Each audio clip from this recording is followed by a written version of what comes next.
우리는 하나님을 믿기 때문에, 하나님을 섬기기 때문에 우리의 섬김의 대상인 하나님을 올바로 알아야 되겠죠.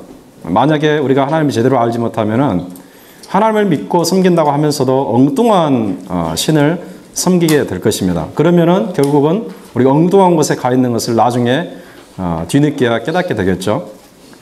많은 사람들이 하나님에 대해서 잘못 알고 있는데, 심지어 불신자뿐만 아니라 이 교회를 다니는 사람들 중에서도 하나님이 어떠한 분인지 잘 알지 못하는 경우가 많이 있습니다.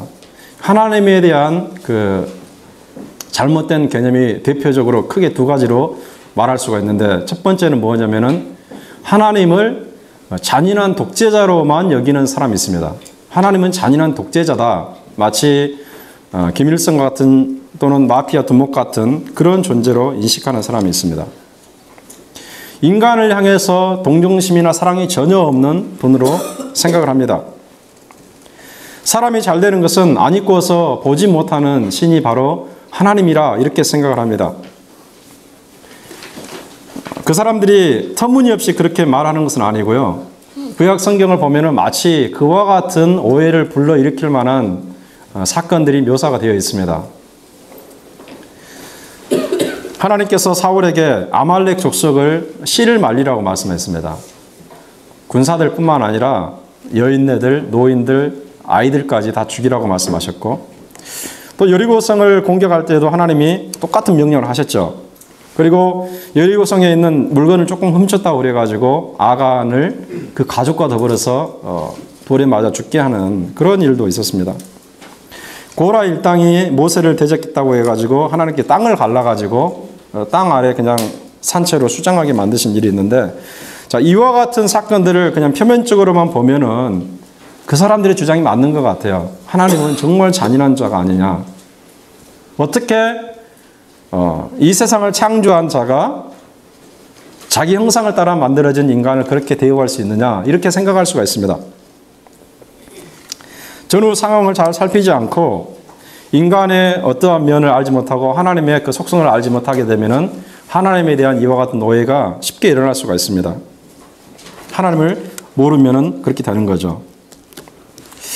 그런데 그런가 하면요, 또 다른 극단적인 오해가 한 가지 있는데, 그것은 뭐냐면요, 하나님을 어떻게 생각하냐면은 하나님은 무엇이든지 받아들이고 무엇이든지 덮고 무엇이든지 용서하는 분이다라고 생각합니다. 하나님은 사랑이 충만하기 때문에 절대로 사람들을 심판하지 않고 심지어 악한 자조차도 용납을 하는 분이다라고 생각을 합니다. 어떻게까지 말하냐면요, 예수를 믿건 믿지 않건 하나님은 모든 사람을 다 구원할 것이다. 심지어 요즘에는 그렇게 노골적으로 말하는 사람도 있잖아요. 지옥이 어디 있느냐? 지옥은 없다. 그 말을 누가 하고 있냐면은 현직 목사가 하고 있습니다. 강단에서 지옥이 있다 이렇게 말하면은 사람들이 오지 않으니까, 여러분, 지옥은 없습니다. 어떻게 사랑이 많으신 하나님께서 지옥을 만들어서 어여쁜 사람들을 멸망시키겠습니까? 지옥은 없습니다. 이렇게 말하는 사람들이 있어요. 그래서 모든 사람을 구원한다는 그런 만인 구원설을 주장합니다. 하나님께서 만약에 자기를 대적하는 사람조차도 품지 못한다면 그것이 어떻게 하나님이겠느냐? 논리는 언뜻 보면 맞는 것 같잖아요. 자기를 대적하는 조차도 품지 못한다면 그것이 어떻게 넓으신 하나님일 수 있겠느냐? 이렇게 말하는 것입니다. 사람을 지옥에 보내는 하나님이라면 그런 하나님은 절대로 우리가 믿을 수 없는 존재다라고 말하는 것입니다. 이런 논리 역시 하나님의 성품을 잘 모르기 때문에 나오는 논리가 되는 것입니다. 이와 같은 두 가지 극단적인 오해를 보면서 우리는 사실을 있는 그대로 정확하게 배울 필요가 있습니다. 하나님은 어떤 분이냐면요, 사랑이 많음과 동시에 악을 심판하는 분입니다. 두 가지 속성이 같이 있는 거예요. 하나님은 자비롭고 사랑 많은 성품뿐만 아니라 악에 대해서는 절대로 넘어갈 수 없는 그런 단호한 면이 있는 분입니다. 그래서 하나님은 자신의 죄인됨을 인정하고 예수 그리스도를 받아들이는 사람들은 구원하는 반면, 하나님을 끝까지 대적하고 예수 그리스도의 복음을 거부하는 자들에 대해서는 심판을 하지 않을 수가 없는 것입니다. 그들을 공명정대하게 심판하면서 정당하게 형벌하시는 분이 우리가 믿는 하나님, 세상을 다스리고 계시는 하나님이십니다. 어떤 사람들은 그 성경에 대한 오해 때문에, 성경을 잘 모르기 때문에 하나님을 오해하는 경우가 있습니다. 그들이 생각할 때에 구약과 신약이 다르게 보이거든요. 사실 그런 것은 아닌데 그냥 피상적으로 보게 되면 구약과 신약은 정반대의 책으로 보이게 됩니다. 구약에서 나타나는 하나님은 정말 잔인한 분으로 보이게 되고 사람들을 용서하지 않는 분으로 보이게 되고, 반면에 신약에 나타난 하나님은 모든 사람을 무한하게 용서하시고 무한하게 사랑하는 사람처럼, 그런 신처럼 보입니다. 또 어떤 사람이 이렇게 생각합니다. 그럼 구약에 나타난 하나님이 신약 시대로 넘어오면서 성품이 바뀌었냐? 이렇게 생각합니다. 구약 시대에는 그렇게 활동하셨으면서 신약 시대로 넘어오면서 성품이 확 180도 바뀌었는가? 이렇게 생각하는 사람도 있습니다. 그 무서운 재판장의 모습을 완전히 버리고 자비로운 할아버지와 같은 그런 분으로 바뀌었는가? 라고 생각합니다. 또 어떤 사람이 이렇게 말합니다. 구약에 기록된 하나님과 신약에 기록된 하나님은 정 관계가 없는 아주 다른 존재다, 이렇게 생각하는 경우가 있어요. 그런데 이런 사상은요, 이미 오래전 2세기에 말시온이라는 사람이 주장했던 내용입니다. 말시온은 어떤 사람이었냐면요, 교회사적으로는 상당히 중요한 인물이었습니다. 우리가 가지고 있는 신약 성경을 맨 처음으로 편집한 사람이 말시온이었는데, 그런데 이 사람은 어떻게 신약 성경을 편집했냐면은, 우리가 지금 신약 성경을 27권을 가지고 있거든요. 마태복음부터 시작해 가지고 요한계시록까지 27권이 신약 성경에 포함되어 있는데, 그리고 더 이상 또 다른 성경은 없는데, 이 사람은 어떻게 편집을 했냐면은 마태복음은 제거하고 마가복음도 제거하고 요한복음도 제거하고 오로지 누가복음만 가지고 복음서를 정했는데, 그것도 누가복음에 나와 있는 그 족보와 같은 또는 구약에 연결되어 있는 내용과 같은 것은 다 삭제를 하고 그 나머지 구약 누가복음, 그리고 바울이 기록한 13권의 책을 가지고 신약 성경을 구성을 했습니다. 그러면서 이것이 우리가 믿어야 될 경전이다, 이렇게 말했습니다. 왜 이런 일을 했냐면요, 이 사람은 잘못된 생각을 가지고 있었기 때문에 그런 것입니다. 이 사람이 생각할 때에 구약을 읽어보니까 이 구약에 나타난 여호와는 신약 시대에 예수께서 아버지라고 불렀던 하나님이 아니다, 이렇게 생각한 것입니다. 구약에 나타난 여호와는 신약 예수가 불렀던 아버지 하나님이 아니다. 구약의 여호와는 누구냐? 악한 신으로서 세상을 악하게 운영하는 열등한 신이다, 이렇게 생각한 겁니다. 그래서 구약을 믿지 않고 구약을 다 배제시켰습니다. 그래서 그 구약의 여호와를 잔인한 신, 열등한 신, 우리가 결코 믿어서는 안 될 신, 그렇게 생각한 것이죠. 그래서 신약 성경도 완전히 자기 마음대로 가위로 잘라가지고 편집을 한 것입니다. 이 사람은 기독교 2000년 역사상 가장 괴악한 이단의 수괴 중에 한 사람입니다.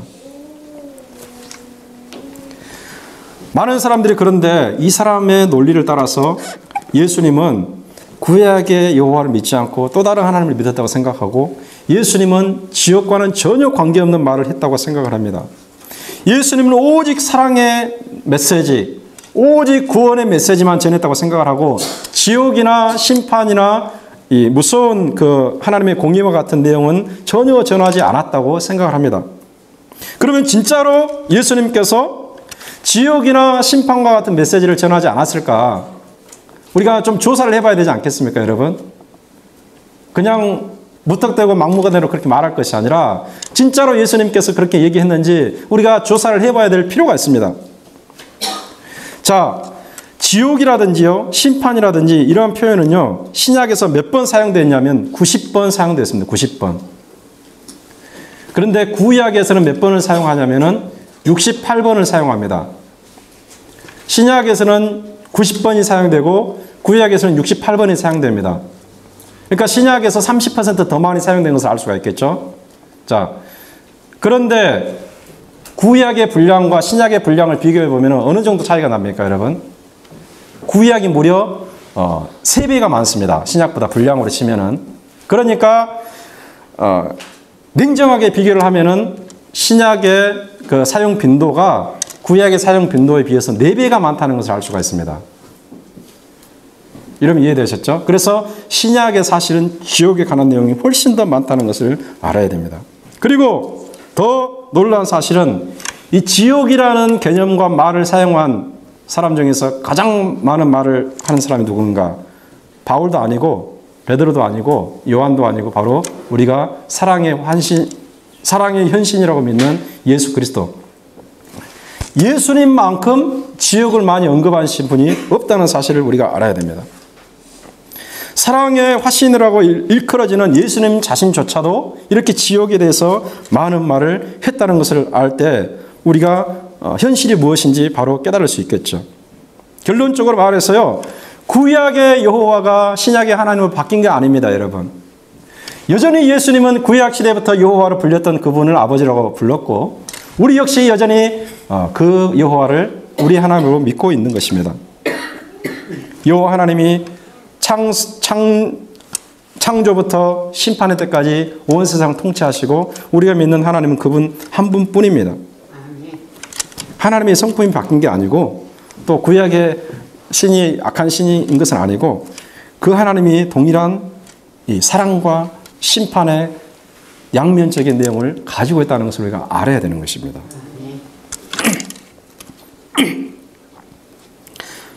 하나님은 사랑이 충만한 분입니다. 근데 아무리 사랑이 충만하다 할지라도요, 인류 구원을 위해서 이 땅에 보내신 예수님을 끝까지 거부하는 사람들에 대해서까지 하나님께서 용서하시고 구원하실까요, 여러분? 인류가 타락을 했습니다. 그래서 하나님이 인류를 구원하기 위해서 자기 독생자를 보내셨습니다. 그를 믿으면 구원받는다고 말씀하십니다. 그런데 그를 끝까지 믿지 않고 거부하는 사람들에 대해서까지 하나님께서 그냥 잘했다고 덮어주시고 구원하실까? 그러면은 예수님을 보낼 필요가 없죠, 여러분. 그렇지 않습니까? 왜 예수님을 보냈겠습니까, 여러분? 예수님을 보낼 필요가 없는 것입니다. 만약 예수님을 믿지 않는 사람까지 다 하나님께서 품어 안으시겠다고 한다면 예수님을 보낼 필요가 없는 거죠. 예수님을 보냈다는 것은 그분을 믿어야지 구원받는다는 것입니다, 여러분.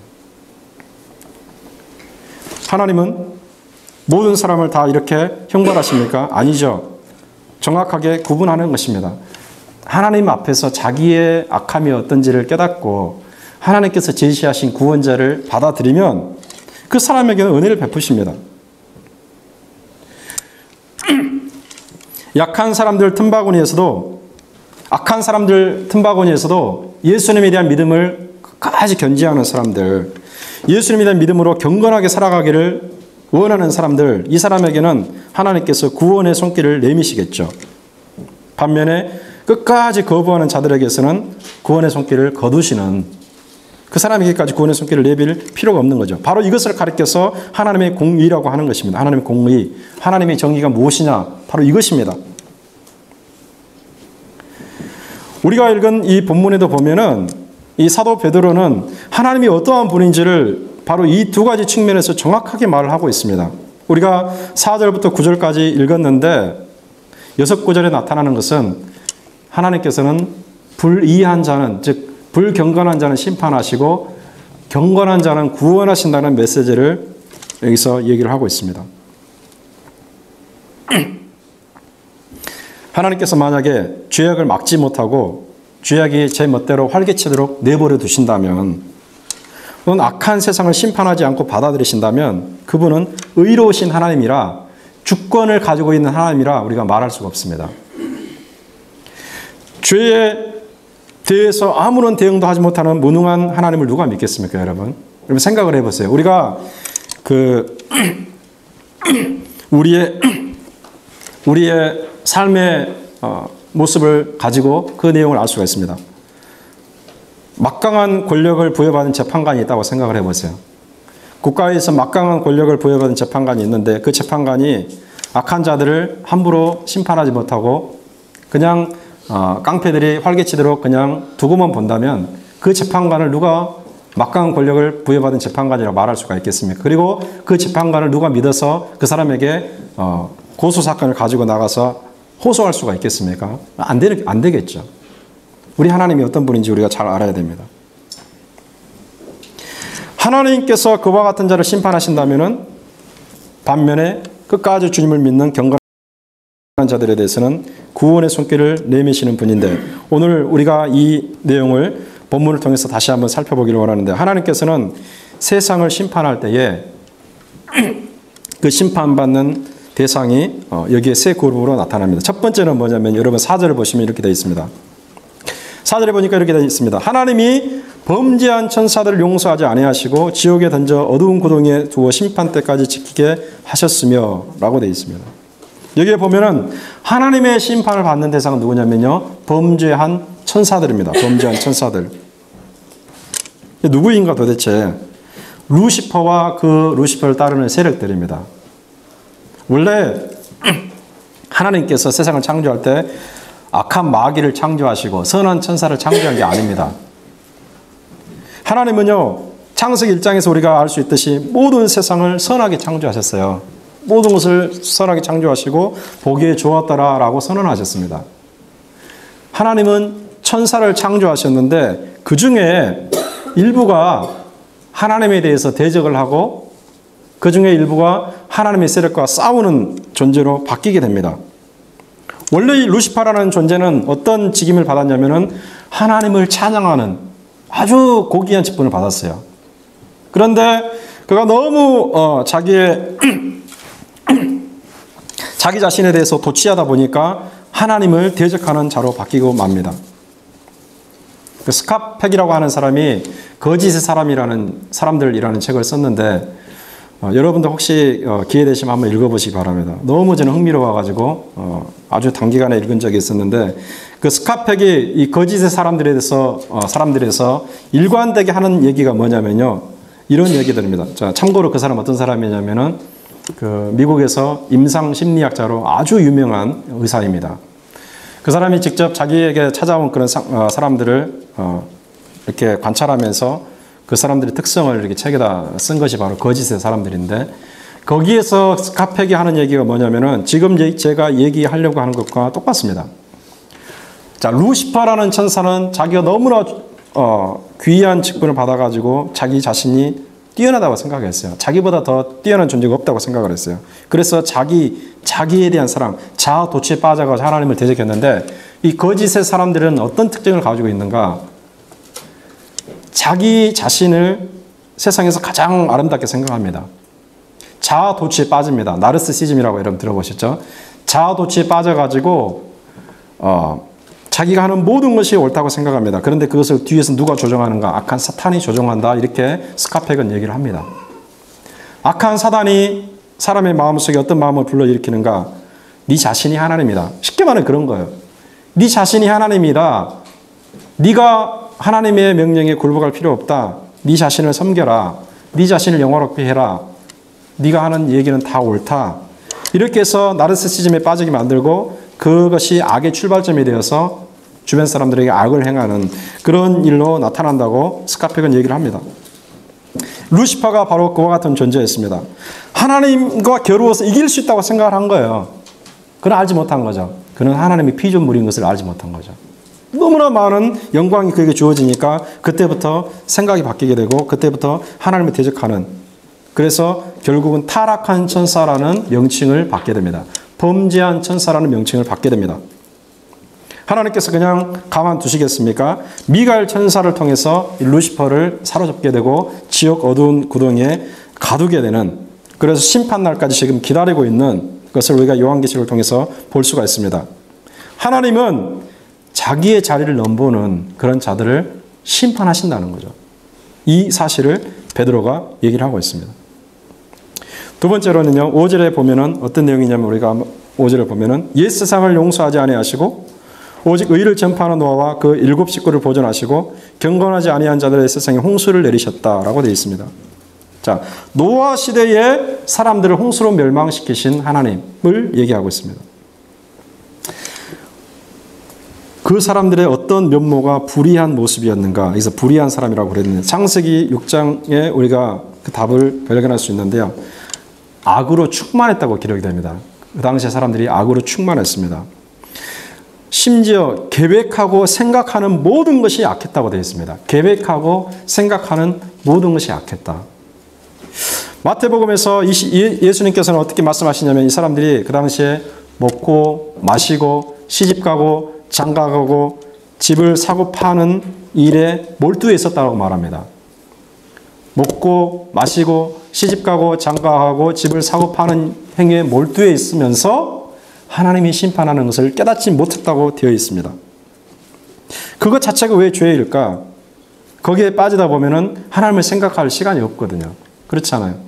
자기 일에 너무 골몰하다 보면은 하나님에 대해서 생각할 시간이 없는 거예요. 하나님이 무슨 말씀을 하셨는지, 하나님께서 내게 원하시는 것이 무엇인지 잘 알지 못하는 거예요. 하나님의 심판이 임박해 있음에도 불구하고 시시각각 다가옴에도 불구하고 자기 생활에 안일하게 빠져 있으면서 하나님의 심판을 깨닫지 못하고 결국에는 삽시간에 심판에 휩싸이고 마는 것입니다. 하나님께서는 그 세상을 심판하셨음을 말씀하시고 우리 주님께서는 주님이 나중에 재림할 때도 유사한 일이 벌어진다고 말씀합니다. 주님이 나중에 재림하실 때에도 사람들이 여전히 먹고 마시고 시집가고 장가가고 돈을 사고 팔고 집을 거래하면서 그렇게 세상에 안일함에 빠져 있을 것이다. 편안하다, 안전하다라고 생각하고 늘어져 있는 그 순간에 주님께서 도적같이 임하실 것이다. 이렇게 말씀을 하고 있습니다. 우리는 옛 시대를 하나님께서 어떻게 다루셨는지를 보고서 거기서 교훈을 받을 수 있어야 됩니다. 정말 지혜로운 사람들은 경험 없이도 깨닫는 사람이지만 그러나 보통 사람들은 역사를 통해서 배울 수 있는 사람들입니다. 근데 어리석은 사람들은 어떤 사람인가? 역사를 통해서 배우지 못한 사람들이에요. 과거의 경험을 통해서도 여전히 깨닫지 못하고 여전히 배우지 못하고 과거의 그런 사건을 거울로 삼지 못한다면 그 사람은 가장 어리석은 사람이라고 하나님 말씀하시는 것입니다. 우리가 노아 시대를 하나님이 다루신 것을 보고서 깨닫는 마음이 있어야 됩니다. 세 번째로는요, 6절과 7절에 보니까 이 소돔과 고모라 성을 멸망시켰다는 것을 말씀하고 있습니다. 하나님이 소돔과 고모라를 멸망시키는데 그러면 도대체 어떤 죄악을 저질렀길래 이 소돔과 고모라를 멸망시켰는가? 이 소돔과 고모라는요, 그 죄악상이 너무나 유명해가지고 구약시대 내내 회자되었습니다, 사람들에게. 근데 가장 현저한 죄는 뭐였냐면은 그 동성애의 죄였죠. 동성애의 죄였죠. 그러니까 오늘날 영어 단어 중에서요, 그 소돔이라는 단어가 있습니다. 소돔이라는 단어는 이 동성애를 지칭하는 단어인데 이 단어가 어디서 나왔는가? 소돔에서 나왔습니다. 소돔에서. 그러니까 소돔 사람들이 동성애를 행했던 사람들인 것을 우리가 이 단어를 통해서도 알 수가 있습니다. 그러면 왜 하나님께서는 그와 같은 죄에 대해서 그렇게 무서운 진노를 보이신 것일까?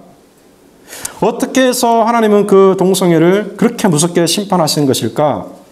이것은요, 하나님의 창조 질서를 거스르는 죄이기 때문에 그런 것입니다. 하나님의 창조 질서를 완전히 파괴시키는 것이 바로 동성애의 죄입니다. 얼마나 심각하냐면 레위기 율법에서는 이것을 가증한 짓이라고 얘기를 하고 그런 죄를 짓는 자들은 당장 쳐 죽이라고 말씀합니다. 사형에 처해야 되는 것을 알 수가 있습니다.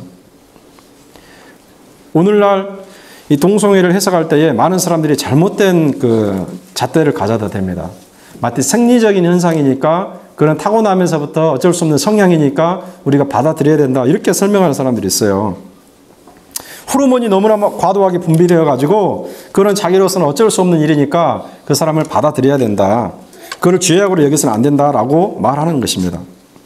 오늘날 이것이 어느 정도까지 많이 나아가고 있냐면은 이 미국에 50개 주가 있잖아요. 여러분 50개 주가 있는데 몇 개 주를 제외하고는 우리가 살고 있는 이 알라바마 주를 비롯해서 몇 개 주를 제외하고는 대부분의 주들이 동성애를 합법적으로 인정을 하고 있습니다. 심지어 어느 정도까지 나아가고 있냐면요. PCUSA 그 교단 같은 경우는 동성애 목사도 인정을 해주고 동성애 결혼식도 인정을 해주고 그런데 더 놀라운 것은 결혼의 정의까지 바꾸려고 하고 있습니다. 이것이 상정이 되었어요. 총회에 상정이 됐는데 결혼의 정의가 이제는 어떻게 되었었냐면요. 결혼이라는 것은 한 여자와 한 남자가 결합하는 것이다. 이것이 결혼의 정의인데 이것을 어떻게 바꾸려고 하냐면은 다른 두 사람이 결합하는 것이 이렇게 결혼의 정의를 바꾸는 것입니다. 그러니까 동성애를 이 기독교 교단에서 마저 인정하는 추세로 지금 바뀌고 있는 것이죠. 그러니까 얼마나 이 세상이 잘못되어 가고 있는지 우리가 알 수가 있어요. 논리를 어떻게 세우느냐. 하나님은 사랑의 하나님인데 왜 그런 사람들을 우리가 포용할 수 없습니까? 이거예요, 여러분. 제가 처음에 얘기한 것처럼 하나님의 두 가지 속성은 생각하지 아니하고 하나님 무조건 덮어줘야 된다. 하나님 무조건 사랑해줘야 된다. 이런 관념으로 접근하다 보니까 하나님께서 그렇게 가증하게 여기시는 창조 질서를 거슬린다고 말씀하시는 그 죄악을 그냥 수용하고서 오히려 그것을 정죄하는 사람들을 나쁜 사람이라고 얘기하는 거예요. 오히려 그것을 정죄하는 사람들을 이상한 사람이라고 얘기하는 것입니다. 우리는 철학이나 세상의 그런 지식으로 하나님의 말씀을 판단할 수가 없습니다. 하나님의 말씀은 유일한 판단 잣대가 되는 것입니다. 우리의 경험, 우리의 편향, 우리의 사상으로 하나님의 말씀이 틀렸다 옳다 판단하는 것이 아니고요. 하나님의 말씀이 우리가 틀렸는지 옳은지를 판단하는 것입니다. 우리가 이 기준을 놓쳐버리면 우리는 영원토록 혼란 가운데서 헤맬 수밖에 없어요. 도대체 무엇이 옳고 그른지 알 수가 없습니다. 왜 그렇습니까, 여러분? 시대에 따라서, 상황에 따라서, 문화에 따라서 옳고 그름의 척도가 다를 수가 있거든요, 여러분. 그렇지 않습니까? 시대가 바뀜에 따라서, 상황이 바뀜에 따라서, 문화가 바뀜에 따라서 사람들이 옳다고 여기는 것, 잘못됐다고 여기는 것, 선하다고 여기는 것, 악하다고 여기는 것, 그거 바뀌거든요. 그것이 기준이 되면은 세상이 어떻게 되겠습니까, 여러분? 영원히 변치 않는 하나님의 말씀만이 유일한 척도요, 유일한 기준인 것을 우리가 알아야 됩니다. 그리고 하나님의 말씀이 그렇다 그러면 그런 것이고 아니라 그러면 아닌 것입니다, 여러분. 이것이 신앙의 가장 기본입니다. 하나님께서 그와 같은 세상을 심판하셨음을 우리가 분명히 알아야 됩니다. 이것은 시대가 바뀌어도 바뀌지 않습니다. 구약 시대에만 그러셨는가? 그렇지 않습니다. 하나님은요, 어제나 오늘이나 내일이나 영원토록 변함없는 동일한 성품을 가지고 계세요. 구약 시대에만 그런 것이 아니라 시대와 문화와 상황이 바뀌어도 여전히 하나님은 똑같이 행동하시는 것을 우리가 알아야 됩니다. 그래서 우리가 이 기본을 가지고 신앙생활할 때 우리는 흔들리지 않고 올바른 길을 걸어갈 수가 있는 것입니다.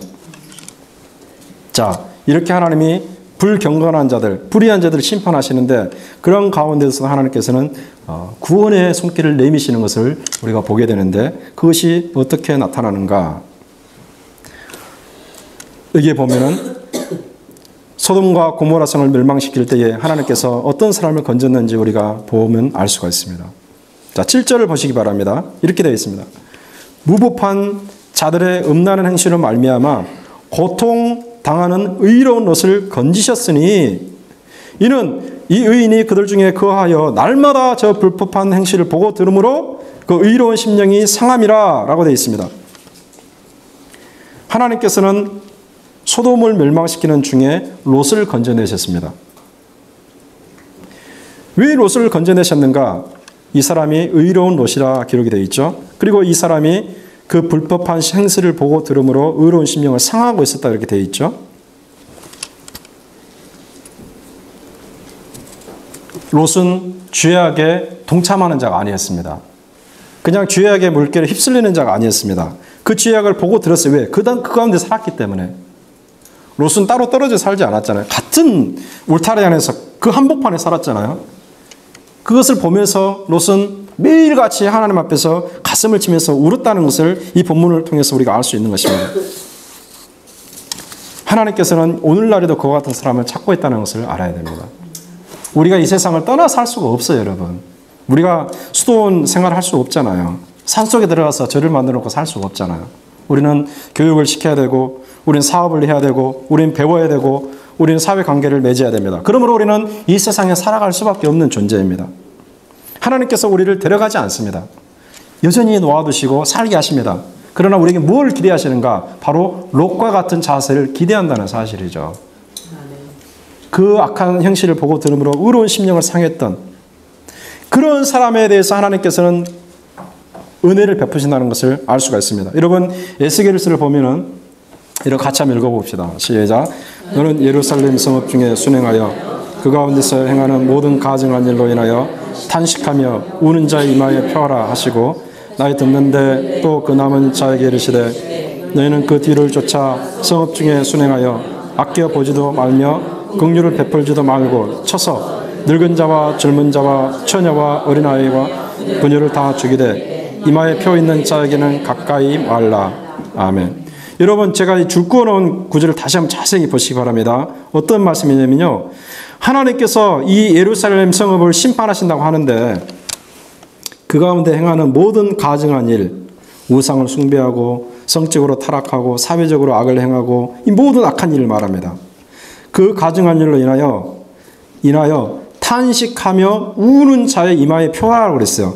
탄식하며 우는 자, 마치 누구처럼요? 롯처럼 의로운 심령을 상하는 자들, 그 사람들의 이마에 표를 하라. 표를 하고 나서 맨 뒤에 그 줄을 다시 보세요.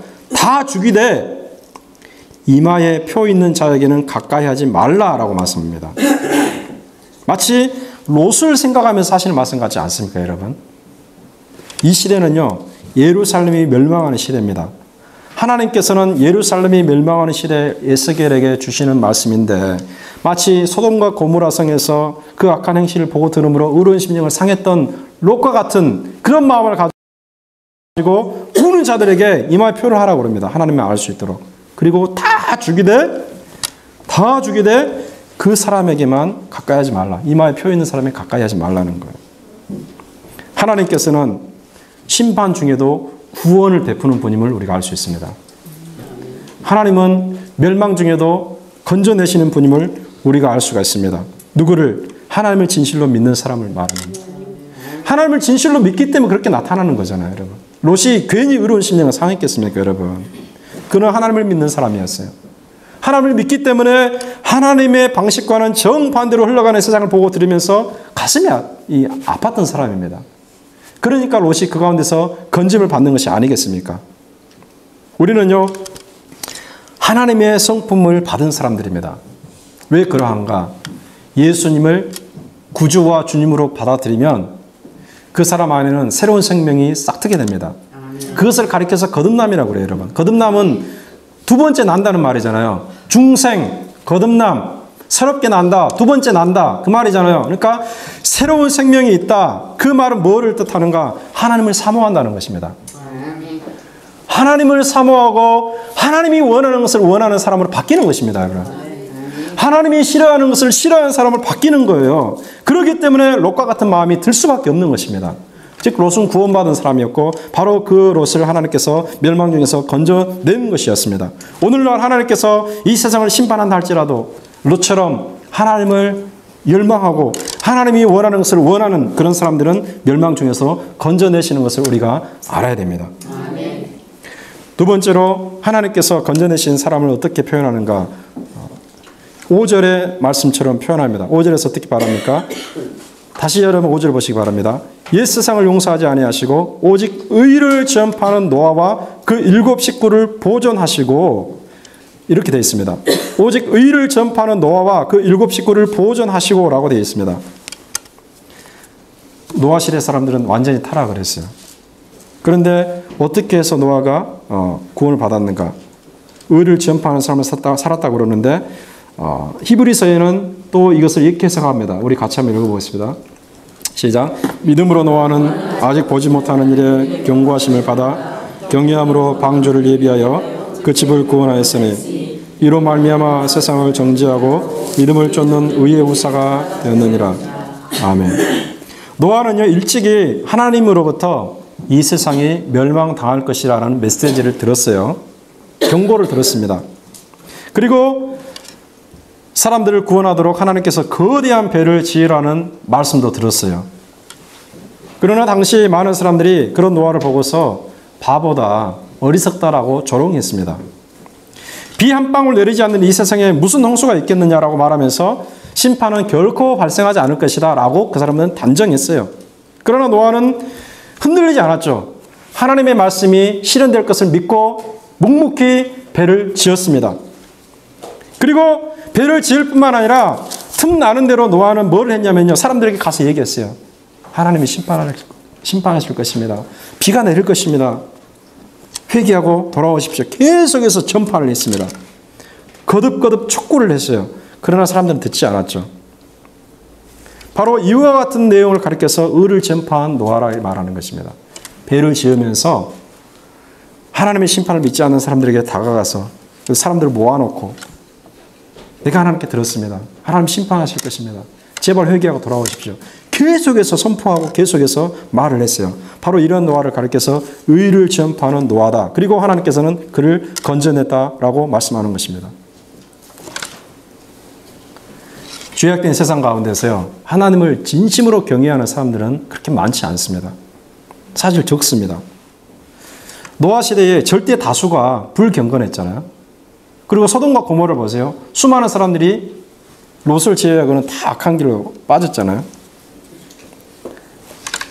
오늘날도 마찬가지입니다.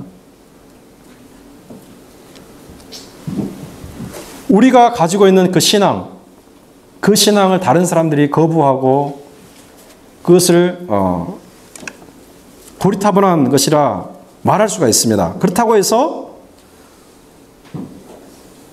내가 좀 잘못됐나라고 생각할 필요가 없습니다. 그런데 우리는 어떤 성향이 있냐면요, 다수에 끼지 않으면은 뭔가 좀 이상하다 생각하잖아요.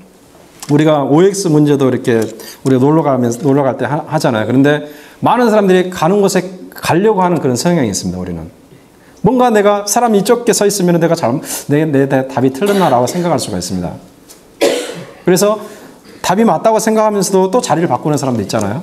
많은 사람들이 서 있는 곳에 가려고 하는 성향이 우리에게 있는 거예요. 그렇기 때문에 우리가 신앙생활하면서 많은 사람이 아니라 그러면은 저 사람의 말이 맞지 않을까라고 생각할 수 있는 성향이 우리에게 있는 것입니다. 그러나 그럴 필요가 없어요.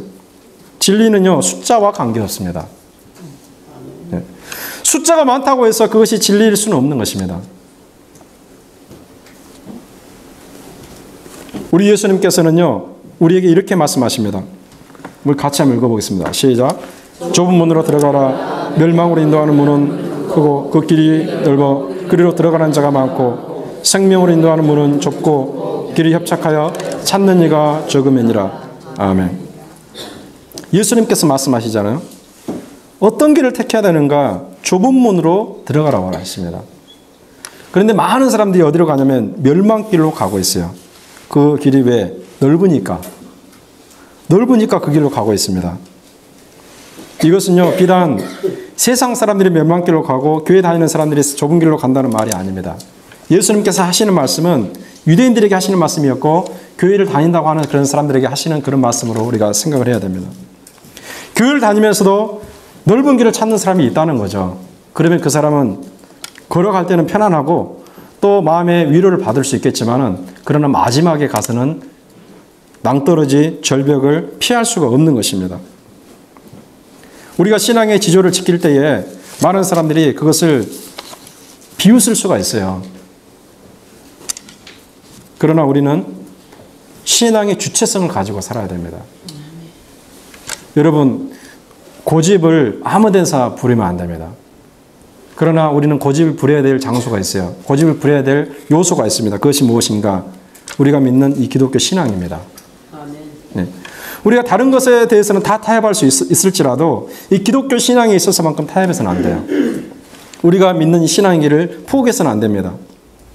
다른 사람이 그럭저럭 흥청망청 그렇게 세상에 취해서 살아간다고 해서 그렇게 같이 살아가는 것이 옳은 길이 아니에요. 하나님께서는 분명히 성경을 통해서 말씀합니다. 불경건한 자는 심판하시고 경건한 자는 심판해서 건진다는 것을 우리가 알아야 됩니다. 여러분, 생명이 있는 것은 썩은 물고기와 달리 물길에 따라서 흘러내려가지 않습니다. 물길이 세차게 흘러도 생명 있는 물고기는 그 물길을 거슬러서 올라가는 힘이 있는 것입니다. 만약에 우리에게 하나님이 주신 성령의 힘이 있다고 그러면, 생명이 있다고 그러면 이 약한 세상을 거슬러서 살아갈 수 있는 힘까지 발휘할 수가 있습니다. 그리고 이 세상 가운데서 우리 자신을 구별되게 살아갈 수가 있습니다. 바로 그리고 그 사람을 하나님은 구원받은 자다 인정하시고 그 사람을 하나님께서 건진다는 사실을 이 성경을 통해서 우리에게 보여주고 있습니다. 오늘 우리가 이 세상을 어떻게 살아가야 될까? 우리는 의로운 심령을 상했던 롯처럼 살아가야 됩니다. 의를 전파했던 노아처럼 살아가야 됩니다. 좁은 문으로 들어가라고 말씀하신 예수님의 말씀을 기억하며 살아야 됩니다.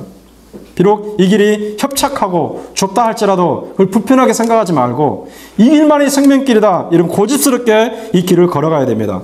신앙의 주체성을 가져야 됩니다. 이 사람에게 하나님의 은혜가 있습니다. 하나님의 구원이 있습니다. 이 모든 은총이 여기에서 예배드리는 저와 여러분에게 임하기를 주님의 이름으로 축원합니다. 네.